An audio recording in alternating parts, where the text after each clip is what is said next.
So in this tutorial, we're going to look at adding and subtracting algebraic fractions.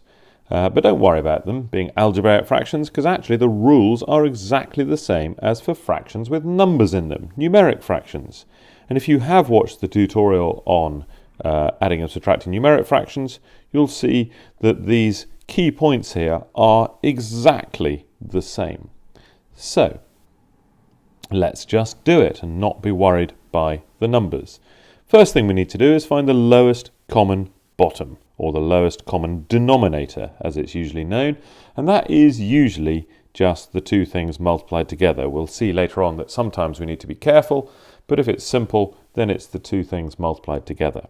So that means that a over b minus c over d can be written as something over bd minus something else over bd. And how do we find the tops? Well, we just multiply by the same as we've multiplied the bottoms. So what have we multiplied the b by to get bd? Obviously d. And so we multiply the top by d as well. And then what have we multiplied in the second fraction the d by to get bd? Well, we've multiplied by b this time. And so we multiply the top, which was c, times b as well. And so now I can say that a over b minus c over d is, well, it all goes over bd, and I've got ad minus cb. Now I quite like to write things in alphabetical order, so I'm going to call that bc. And in fact, step 5 doesn't need to happen here because the top is already as simple as it can be. Now the reason I've squished another question onto the same page is because although this one looks much more complicated, it is in fact exactly the same working as the first one. Okay, so we're just replacing a by 1, b by x minus 1, c by 3, and d by x minus 2. So if you get stuck in the working, that's what's happening. Right, so my lowest common denominator is just the two denominators multiplied together, so x minus 1 times x minus 2. And so I can say, right, 1 over x minus 1 minus 3 over x minus 2 is equal to something over x minus 1, x minus 2, minus something else over x minus 1, x minus 2. Now what are those two somethings? Well, what have I multiplied x minus 1 by to get that denominator, x minus 1, x minus 2? Well, I've clearly multiplied it by x minus 2, haven't I? And so I multiply the top by x minus 2 as well, so 1 times x minus 2. And then I look at the second one. What have I multiplied the bottom by? Well, I've multiplied the bottom of my right-hand fraction by x minus 1 to get to the right-hand fraction on the other side. So I multiply the top by x minus 1 as well. Okay. Now, step 4, write as a single fraction, okay, and the taking care when subtracting, well, I just need to make sure I'm using brackets appropriately. So it's all over x minus 1, x minus 2, and what have I got? Well, one lot of x minus 2 is just x minus 2, and I've got 3 times x minus 1. And now I just need to simplify the top, which might take me a couple of lines, but it'll be fine. Okay, the first bracket I just can leave out, but the second one I need to multiply the minus 3 by the x and the minus 3 by the minus 1. So let's do all of that. And this is equal to, I've still got the same bottom, x minus 1, x minus 2, which I'm not going to multiply out because that wouldn't make it any simpler. And I get x minus 2 minus 3 times x is minus 3x.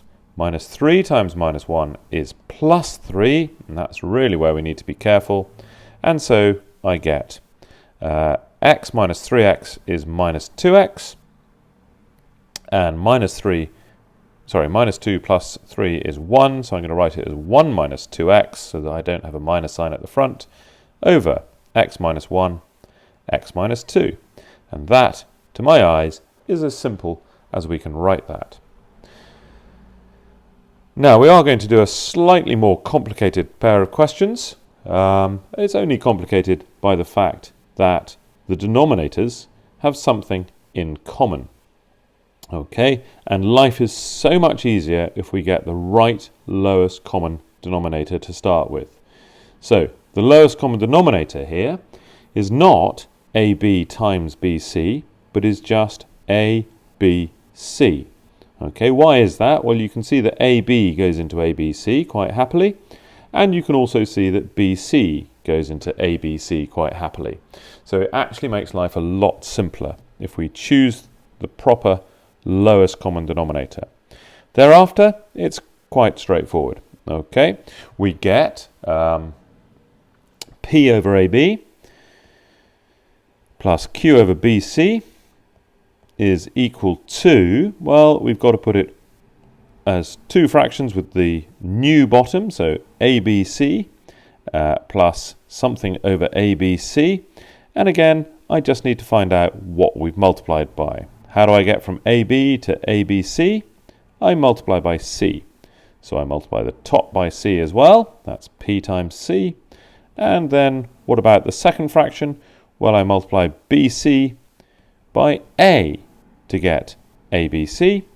And so I've got Q times A. And if I now write it all over ABC, and again, because I like things to be in alphabetical order, I'm going to write P times C as CP and Q times A as AQ. And no more simplification is needed. That may have been quite obvious how we did the bottoms there, but when you see something like this with those bottoms there, it's sometimes not so obvious, but it's even more crucial we get the correct lowest common denominator here.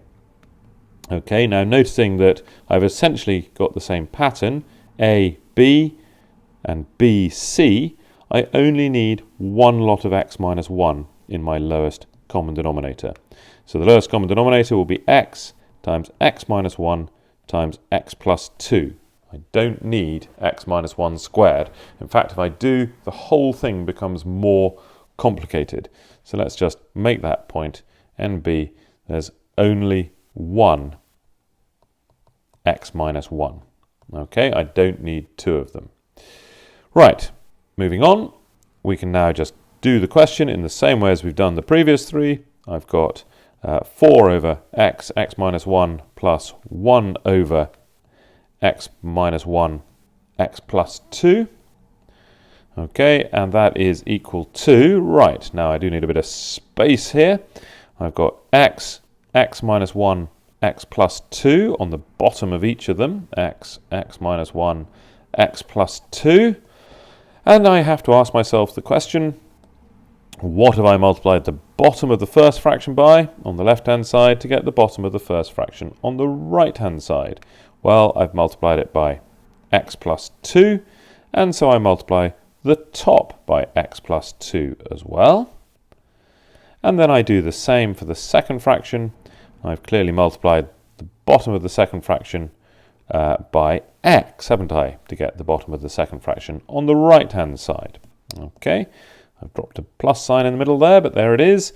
And so I've just got 1 times x on there. And then I can write this all over the same bottom, which is x minus 1, x plus 2 still. Okay, as I say, this really is the same question as question 3, just with different a, b and c, and different p and q obviously. And that is therefore 4 times x plus 2 plus x. And I've got a little bit of simplification to do.